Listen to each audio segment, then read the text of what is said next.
लग जाता है सबको, फिर कहते कटु बात करते हैं। आतंकवादी तो आज भी मारे जाते हैं, जहां मरते हैं वहीं दफना दिए जाते हैं।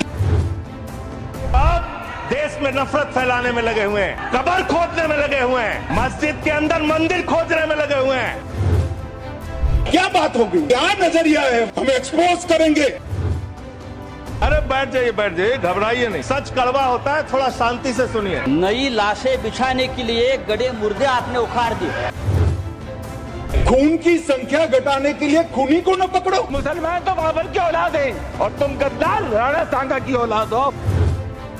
चमन को सींचने में पत्तियां कुछ गिर रही होंगी, यही इल्जाम हम पर लग रहा है बेवफाई का। मगर कलियों को जिसने रौंद डाला अपने हाथों से, वही दावा करे हैं चमन की रहनुमाई का। आप ही के लोग कहते हैं इसको हम तोड़ डालेंगे, इसको हम खोद डालेंगे, इसको हम उजाड़ डालेंगे। तो चलो ताजमहल तोड़ते हैं, चलो लाल किला तोड़ते हैं। खैर छोड़िए, आज मैं राजनीति करने नहीं आया हूँ। हिंदुस्तान में विभिन्न जातियों के धर्मों के लोग रहते हैं। इस देश की मिट्टी पर जितना अधिकार हिंदू का है, उससे कम अधिकार हिंदुस्तान के मुसलमान का है। एक तो ये बीजेपी के लोगों का तकिया कलाम हो गया है सभापति महोदय कि मुसलमान इनमें बाबर का डीएनए है। उप सभापति महोदय मैं जानना चाहूंगा कि बाबर का डीएनए मुसलमान में है। हिंदुस्तान का मुसलमान तो बाबर को अपना आदर्श मानता नहीं है, वो तो मोहम्मद साहब को अपना आदर्श मानता है, सूफी संतों की परंपरा को अपना आदर्श मानता है। लेकिन सभापति महोदय मैं जानना चाहूंगा कि बाबर को लाया कौन? बाबर को इब्राहिम लोदी को हराने के लिए राणा सांगा लाया था। तो मुसलमान तो बाबर की औलाद हैं और तुम गद्दार राणा सांगा की औलाद हो। ये हिंदुस्तान में तय हो जाना चाहिए। अगर बाबर की तो आलोचना करते हैं, राणा सांगा की आलोचना नहीं करते। सभापति महोदय, ये बहुत सभापति महोदय, ये देश की एकता का अनुभवी आदमी है। बातचीत में संसदीय मर्यादा। हमारे सदस्य ने औरंगजेब पर चर्चा की। क्या दिन आए हैं कि इस सदन में, इस उच्च सदन में औरंगजेब के ऊपर लोग चर्चा कर रहे हैं, और उसके लिए मैं मानता हूं जिम्मेदार सर हमारा गृह मंत्रालय है। एक मणिपुर कल तक जल रहा था, लेकिन अब महाराष्ट्र को भी जला दिया। महाराष्ट्र को जला दिया। नई लाशें बिछाने के लिए गड़े मुर्दे आपने उखाड़ दिए। नई लाशें बिछाने के लिए आपने गड़े मुर्दे उखाड़ दिए, और वो भी औरंगजेब के नाम पर। 300 साल में नागपुर में कभी दंगा नहीं हुआ था। इतिहास है नागपुर का। 300 साल में कभी नागपुर में दंगा नहीं हुआ था। नागपुर जैसे शहर में अगर दंगा होता है, और वो भी हमारे महाराष्ट्र के मुख्यमंत्री के विधानसभा क्षेत्र में, अरे मैं ये कहना चाहता हूं, अगर आपको औरंगजेब का कब्र तोड़ना है तो बेशक तोड़िए। आपको किसने रोका? आपकी सरकार है केंद्र में और महाराष्ट्र में, आपकी सरकार है, गृह मंत्री आपके हैं, महाराष्ट्र में मुख्यमंत्री आपके हैं। आप जाइए, हाथ में फावड़ा विवड़ा लेकर उधर जाइए, और तोड़ दीजिए। लेकिन आपके बच्चों को भेजो, हमारे बच्चों को मत भेजना। आपके बच्चे विदेश में पढ़ रहे, आपके बच्चे विदेश में काम कर रहे, और जो गरीब बेरोजगार बच्चे हैं उनका आप दिमाग ने मुझे गृह मंत्रालय की अत्यंत महत्वपूर्ण चर्चा में 14 मिनट्स हिस्सा लेने का मौका दिया। मान्यवर, आपका बहुत आभार। मान्यवर, अगर हम इस वक्त देश में अपराध की, हिंसा की, आतंक की, डर की, भय की बात करें, तो राज्यवर राज्य इसकी समीक्षा आप कर सकते हैं मान्यवर।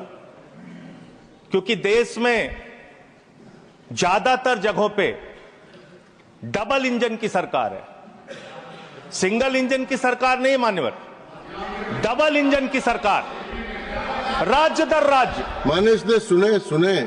और जब हमारे प्रधानमंत्री जी चुनाव प्रचार में जाते हैं तो कहते हैं अपने राज्य में डबल इंजन की सरकार बनाओ, हम आपकी सुरक्षा करेंगे। इसलिए जवाबदेही दुगुनी हो जाती है आपकी। निश्चित रूप से अपराध रोकना राज्य का विषय है, लेकिन अगर केंद्र में भी बीजेपी की सरकार, राज्य में भी बीजेपी की सरकार, और उस राज्य में भी अपराध रुकने के बजाय बढ़ रहा है, तो आपकी दुगनी जिम्मेदारी होती है, दुगनी जवाबदेही होती है। और इसलिए पूरे देश में अपराधों का आंकड़ा देखना बहुत जरूरी है। 58 लाख अपराध के केस पूरे देश के अंदर हुए मान्यवर, और उन 58 लाख केसेस में जहां डबल इंजन है और जहां सिंगल इंजन है, आप खुद अपने आप तय कर लीजिए।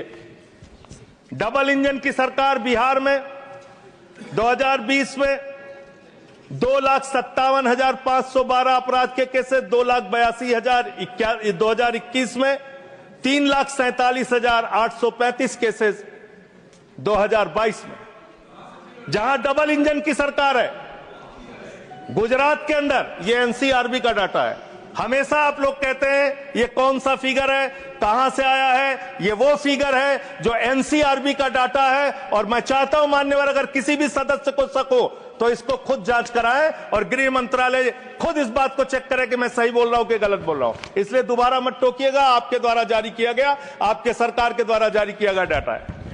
गुजरात की बात करें, 6,99,619 केसेस 2020 में, डबल इंजन की सरकार। 2021 में 7,31,738 अपराध के केसेस। 2022 में 5,24,103 अपराध के केसेस। हरियाणा डबल इंजन की सरकार है, हरियाणा के अंदर 1,92,395 केसेस। 2020 में 2,06,431 केसेस। 2021 में 2,42,849 केसेस 2022 में। आप बात करते हैं सर पंजाब की, जहां हमारी सरकार है, जिसके बारे में अभी हमारे कांग्रेस के सदस्य भी जिक्र कर रहे थे।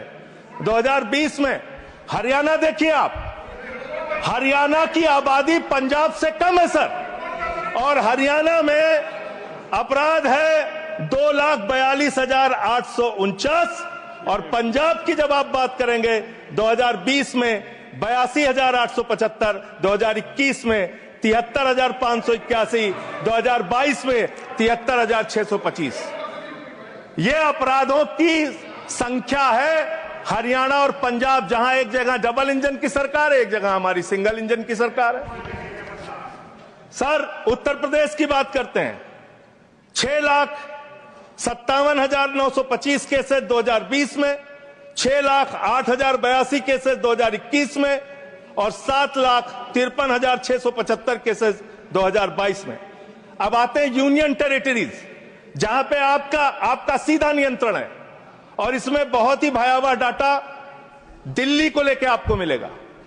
दिल्ली देश की राजधानी मान्यवर, जहां राष्ट्रपति रहते हैं, प्रधानमंत्री रहते हैं, उपराष्ट्रपति रहते हैं, गृह मंत्री रहते हैं, रक्षा मंत्री रहते हैं, सारे केंद्रीय मंत्री रहते हैं, सारे सांसद, संसद यहां पे, सब कुछ यहां। और उस दिल्ली का आंकड़ा क्या है, आप सुन के हैरान हो जाएंगे। दिल्ली के अंदर जम्मू कश्मीर में 28,911 2020, 31,675 2021, 30,197 2022। दिल्ली 2,66,070 2020, 3,06,389 2021, और 3,20,275 2022। 10-10 गुना ज्यादा अपराध यूनियन टेरिटरीज की अगर आप तुलना करेंगे अलग अलग राज्यों की, वहां पे है। अब आप ये कह सकते हैं कि मुकदमे लिखना सिर्फ अपराध का पैमाना नहीं हो सकता, मुकदमे लिखे जा सकते हैं, लेकिन एक मुकदमा जो पूरी तरह से सच होता है, जिसमें कोई हीला हवाली और गड़बड़ी नहीं हो सकती, वो होता है हत्या का मुकदमा। और मैं हत्या का मुकदमा पढ़ रहा हूं, हत्या के मुकदमे कितने हुए हैं वो राज्यवार आंकड़ा पढ़ रहा हूं। और इसमें सर अगर आप मेट्रो सिटीज की बात करेंगे, अहमदाबाद, दिल्ली, मेट्रो सिटीज की जब आप बात करेंगे अपराधों के मामले में, हत्या के मामले में, तो अहमदाबाद में 2020 में 70 हत्या, 21 में 97 हत्या, और 22 में 100 हत्या। जयपुर में 95 हत्या 20 में, 118 हत्या 21 में, 132 हत्या 22 में।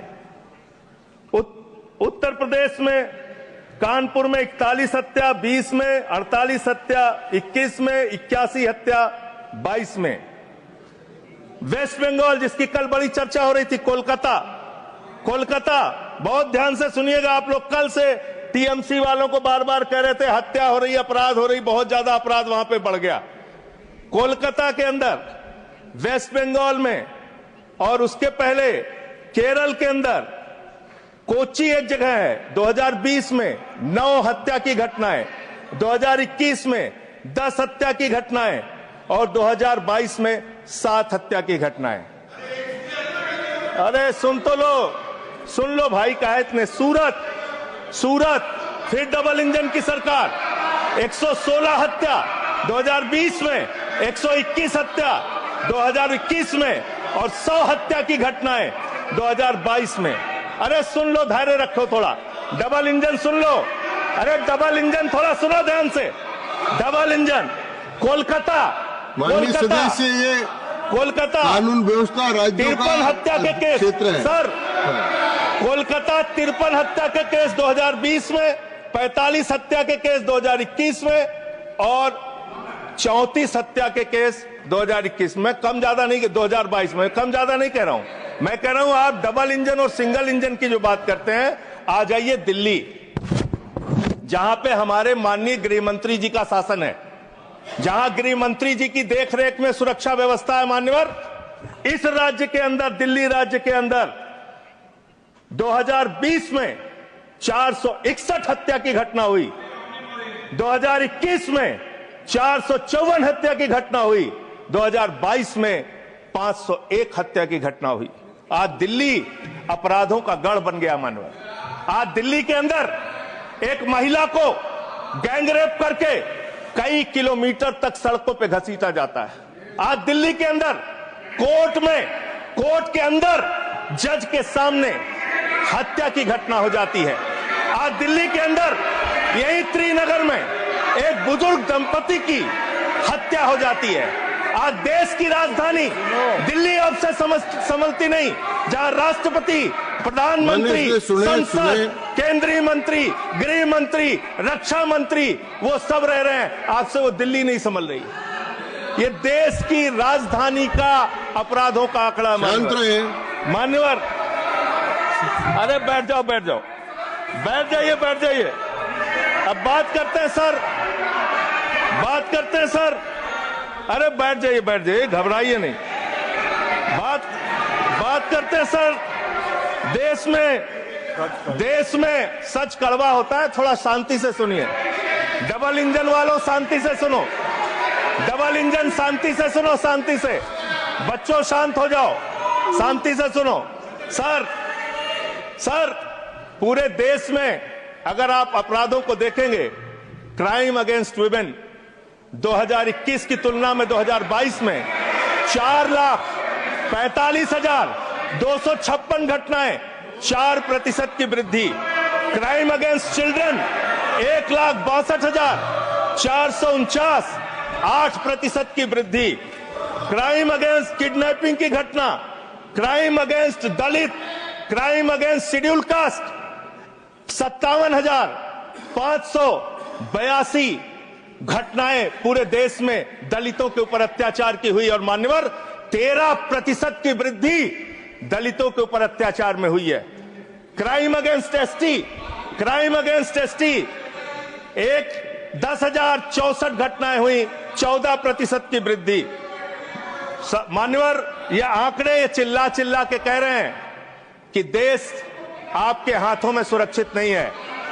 आपकी जहां डबल इंजन की सरकार है और जहां आपकी सरकार है, दोनों की दोनों सरकारें फेल हो चुकी हैं और आपका डबल इंजन कबाड़ा इंजन हो चुका है। वो काम करना बंद हो चुका है, फेल हो चुका है आपका इंजन। और अब सवाल आता है मान्यवर, अपराध कैसे रुकेंगे?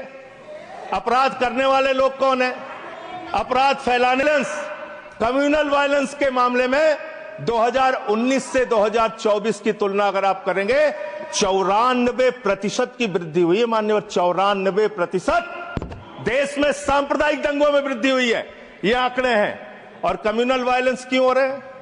आप देश भर में भड़काऊ भाषण देते हैं, आपके लोग नफरती बातें करते हैं, आपके लोग जब पूरी दुनिया अंतरिक्ष में पहुंच रही है, पूरी दुनिया अपने तकनीक का विस्तार कर रही है, तो आप कब्र खोदने में लगे हुए हैं, मस्जिद के अंदर मंदिर खोजने में लगे हुए हैं। पूरी दुनिया जब आगे बढ़ रही है विकास की ओर, तो आप देश में नफरत फैलाने में लगे हुए हैं। अगर आप इतिहास पढ़ाना चाहते हैं, मुगलों का इतिहास पढ़ाना चाहते हैं, पढ़ाइए मुगलों का इतिहास। लेकिन गृह मंत्री जी यहां पे बैठे हैं, मैं पूछना चाहता हूं, एएसआई प्रोटेक्टेड जो संस्थान है, जो संपत्तियां हैं, वो आपकी हैं, आपकी सुरक्षा में है। वो चाहे ताजमहल हो, वो चाहे लाल किला हो, वो चाहे देश की तमाम मुगलों ने, अंग्रेजों ने जिन लोगों ने संपत्तियां बनाई, वो सारी की सारी संपत्तियां आपके द्वारा संरक्षित। और आप ही के लोग कहते हैं इसको हम तोड़ डालेंगे, इसको हम खोद डालेंगे, इसको हम उजाड़ डालेंगे। तो चलो ताजमहल तोड़ते हैं, चलो लाल किला तोड़ते हैं, चलो ये अंग्रेजों ने जो दिल्ली का रेलवे स्टेशन बनाया इसको तोड़ते हैं, चलो पूरे देश में खोदते हैं, सारी सड़कें तोड़ते हैं, सारे पुल तोड़ते हैं, पूरे देश में तोड़फोड़ करते हैं। आप देश भर में अगर इतिहास पढ़ाना चाहते हैं तो पढ़ाइए इतिहास, पढ़ाइए महाड़ का इतिहास, पढ़ाइए दलितों को तालाब में पानी पीने की इजाजत नहीं थी। किस मुसलमान ने कहा था हाड़ी में बांध के दलितों को सामने हाड़ी बांध के चलना पड़ेगा? किस मुसलमान ने कहा था हमारे बगल में बैठ के दलित खाना नहीं खा सकता? किस मुसलमान ने कहा था दलितों को मंदिर के अंदर प्रवेश वर्जित है? किस मुसलमान ने कहा था, किस मुसलमान ने कहा था कि जानवर तालाब में पानी पी सकता है लेकिन दलित समाज का व्यक्ति पानी नहीं पी सकता? अब आप अगर इतिहास पढ़ाना चाहते हैं, पढ़ाइए देश भर में इतिहास। और आज अंतिम में खत्म कर रहा हूं सर, और एक बात आप लोग बार बार बांग्लादेश का राग आलापते हैं। अरे भैया, 11 साल से इस देश में सरकार है नरेंद्र मोदी जी की, गृह मंत्री अमित शाह जी, और बॉर्डर लगता है वेस्ट बंगाल से, त्रिपुरा से, आसाम से। कोई बांग्लादेशी घुसपैठिया बंगाल पार करके, त्रिपुरा पार करके, आसाम पार करके, झारखंड पार करके, बिहार पार करके दिल्ली कैसे आ जाता है? उसकी जिम्मेदारी किसकी है? आप उसकी जिम्मेदारी। Subhash ji, your time okay. No I can't extend time. Subhash ji please start. Okay 20 second sir, 30 second sir. मैं अंत में इन्हीं लाइनों के साथ, अच्छा, कि हिंदू और मुस्लिम के एहसासात को मत छेड़िए, अपनी कुर्सी के लिए जज्बात को मत छेड़िए। हम में कोई हूड़, कोई शक, कोई मंगोल है, दफन है जो बात, उस बात को मत छेड़िए।